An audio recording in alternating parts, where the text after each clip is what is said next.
सितंबर और प्रत्येक 16 सितंबर को ओजोन परत संरक्षण दिवस मनाया जाता है। अब ये मनाया क्यों जाता है और ये है क्या ओजोन? ठीक है, तो देखिए 1913 में दो व्यक्ति थे, फेब्री और हेनरी। इन दोनों व्यक्तियों ने समताप मंडल में स्थित समताप मंडल में स्थित एक परत की खोज की जिसके नाम रखा ओजोन। ठीक है, यह समताप मंडल के अंतर्गत आता है। आप सब लोग जानते हैं कि समताप मंडल में समान ताप होता है, इसमें कोई भी मौसमी घटना नहीं होती। जितनी भी मौसमी घटनाएं होती है सब क्षोभमंडल में होती है। ठीक है, लेकिन इसमें वायुयान चलाया जाता है क्योंकि इसका मौसम हमेशा इक्वल होता है, बराबर होता है। ठीक है, इसी के अंतर्गत ये आता है। देखिए तो खोज ले लो, लेकिन समय बीतते गया और 1970 में फिर पता चला कि अंटार्कटिका में और पृथ्वी के दक्षिणी ध्रुव पे ओजोन परत में छिद्र मिला है। ओजोन परत में छिद्र मिला है।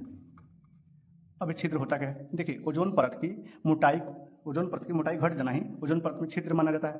ठीक है, अभी तो पता चल गया कि ओजोन परत में छिद्र मिला है। कहाँ? अंटार्कटिका में, दक्षिणी ध्रुव के पास। ठीक है, अब किया तो क्या जाए, आखिर ये इतना जरूरी है क्यों?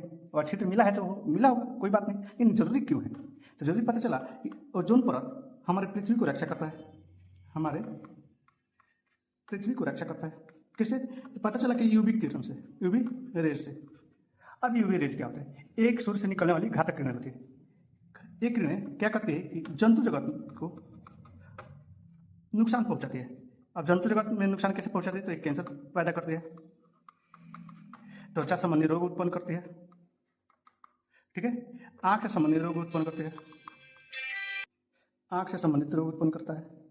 अच्छा, अब जब आंख से संबंधित रोग उत्पन्न होता है तो ये तो नुकसान हो गया, यूवी रे। अच्छा, ये छिद्र होता है जब मोटी परत होती है तो घटता क्यों है? तो पता चला कि घटता है किसी एक वजह से। तो ये आप जितना शीतलक का प्रयोग करते हैं लोग, उसी कारण से घटता है परत। जब इसके शीतलक के कारण परत घटता है तो क्या होता है? CFC निकलता है, क्लोरीन निकलता है, नाइट्रोजन ऑक्साइड। ये सभी इसके परत में क्षरण करने के घटक है। अब इसको रोका कैसे जाए? तो पता चला कि अब रोकने के लिए तो कुछ ना कुछ करना पड़ेगा।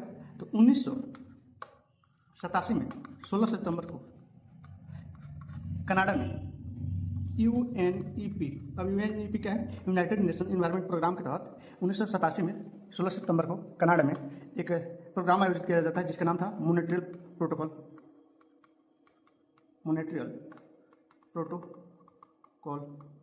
अब इसमें निर्णय लिया जाता है कि विश्व के सभी देश हैं वो इन सभी पे नियंत्रण करने की कोशिश करें। ठीक है, और इसी दिन से हमेशा 16 सितंबर को ओजोन दिवस मनाया जाता है।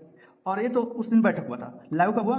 1 जनवरी 1989 को, कि आप सभी लोग जितने विश्व के देश हैं सभी के सभी आप क्या करेंगे? CFC का और क्लोज चले कि इसकी मोटाई घटा या बढ़ा। तो एक व्यक्ति है MP डॉप्सन, इन्होंने विस्तार से अध्ययन किया ओजोन परत के बारे में और ये बताया कि मोटाई बढ़ना तो सही है, लेकिन उसमें कम होना क्या कहलाता है? ओजोन परत में छिद्र। अब इन्हीं के नाम से ओजोन परत की मोटाई डॉप्सन मीटर में मापी जाती है। डॉप्सन मीटर में ओजोन परत की मोटाई किसमें? डॉप्सन मीटर में मापी जाती है। ठीक है, इसी संदर्भ में अब इसके संरक्षण के लिए हर वर्ष ओजोन परत संरक्षण दिवस मनाया जाता है। अब इस बार 2025 का जो है मनाया गया है, इसका थीम रखा गया है विज्ञान से वैश्विक कार्रवाई तक। ठीक है, वैश्विक कार्रवाई तक। तो उम्मीद करते हैं आप सभी को ओजोन परत से कोई भी डाउट होगा तो आप कमेंट कीजिएगा, बताइएगा क्या क्या समस्या है। और दूसरी बात कि कोई भी क्वेश्चन छोटा हो बता दीजिएगा, हम उसको फिर इस पर वीडियो बना देंगे। धन्यवाद।